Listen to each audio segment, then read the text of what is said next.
লজ্জা লজ্জা বাংলা লজ্জা। এতগুলো টাকার টিকিট কেটে কোনোভাবেই দেখা যায়নি, একদম আনঅর্গানাইজড প্রশাসন, আনঅর্গানাইজড। যিনি হচ্ছে কন্ডাক্ট করছেন তিনি এরকম করে সেলফি তুলছে মেসির সাথে।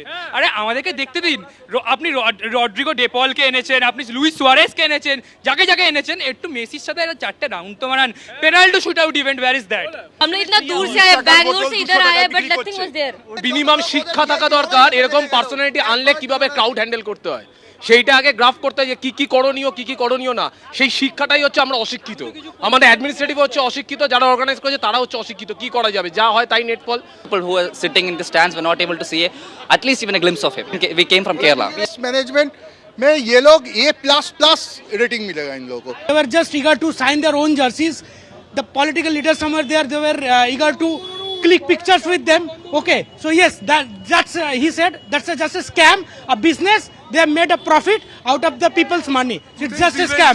It's a scam. इसके नेता मंत्री मुख छाड़ा और একজন হিরোইনের মুখ ছাড়া আমি কাউকে দেখতে পাইনি। इतना लोगों का पैसा, इमोशन, टाइम सब बर्बाद। দর্শকদের স্পষ্ট অভিযোগ, তারা যেটা বলছেন যে এতগুলো টাকা দিয়ে তারা টিকিট কাটলেন কিন্তু তারা লিওনেল মেসিকে দেখতে পেলেন না।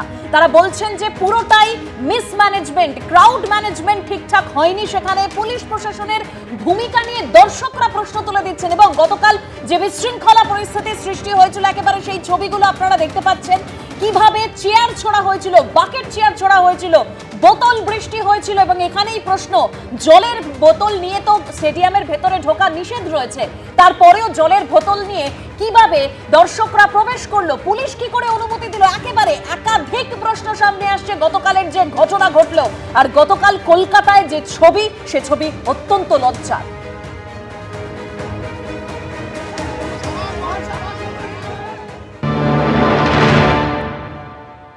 সল্টলেক স্টেডিয়ামের ভেতরে আমরা রয়েছি, যে ছবি এই মুহূর্তে দেখাবো, দর্শকরা কিন্তু স্টেডিয়ামের ভেতরে ঠিক প্লেয়াররা যেখান থেকে এন্ট্রি হয় সেই সামনে চূড়ান্ত ভাঙচুর চালাচ্ছে এবং একটা বেনজির ছবি এই মুহূর্তে সল্টলেক স্টেডিয়ামে।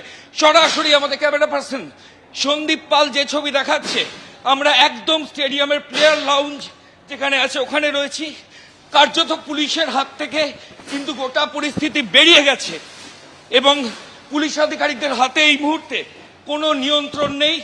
সরাসরি ছবি দেখো যে কিভাবে দর্শকরা যারা এসেছিলেন তারা মেসিকে দেখতে না পেয়ে ওপরের যে শেড রয়েছে সেই শেডে তারা ভাঙচুর করছেন এবং এই যে লাউঞ্জ যেটা সন্দীপ পাল আমাদের ক্যামেরা পার্সন দেখাচ্ছে, সেটা কিন্তু এখন কার্যত পুরোপুরি এই বিক্ষুব্ধ যে দর্শক যারা মেসিকে দেখতে না পেয়ে বিক্ষোভ দেখাচ্ছে তাদের নিয়ন্ত্রণে চলে গেছে।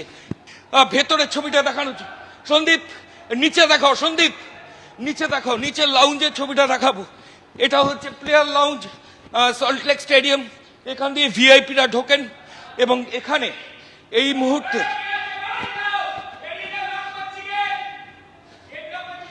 মুহূর্তে কার্যত দর্শকরা চূড়ান্ত ভাঙচুর, ভ্যান্ডালিজম চালাচ্ছেন স্টেডিয়ামের ভেতরে এবং এখানকার যারা রয়েছেন তারা দরজা বন্ধ করে দিচ্ছেন।